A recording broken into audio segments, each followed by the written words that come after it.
So hello guys, in this video I'll actually be teaching you how to use shift solve using the scientific calculator. So normally guys, we use shift solve for us to find the unknown variable or the missing variable that we're actually trying to find in the equation or in the formula. So starting it off with this, shift solve makes it actually more faster and more easier for us to solve. So here we have an example equation starting with 2.9 times b equals 13.6 times 9.81 times 9 over 2. So it is actually quicker if we just straight shift solve and input it in the calculator. So for the first step here, we actually have to do is just put in the equation or the numbers in the calculator. So here goes with the first step.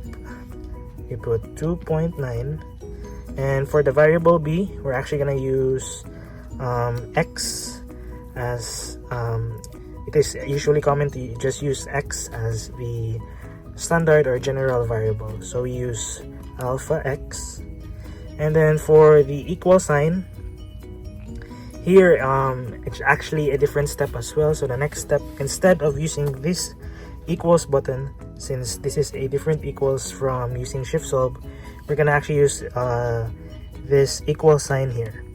So we're gonna use alpha equals.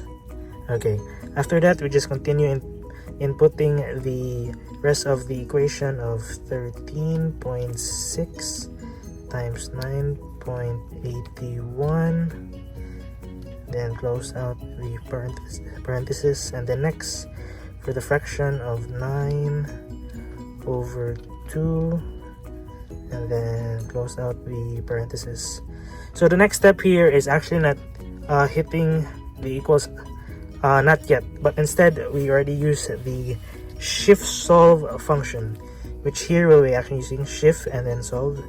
So we go for shift solve.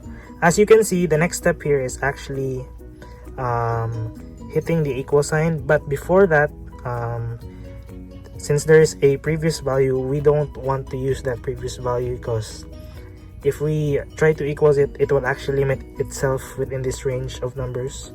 So we hit, for the next step, we actually hit 0 so that it restarts its limit and it can fully calculate its range. And then once you place 0, we hit for equals as the last step, and then there goes our answer with 207.0248276. So that is the quickest and easiest way to use the shift solve function using the scientific calculator. Hope you learned something here, and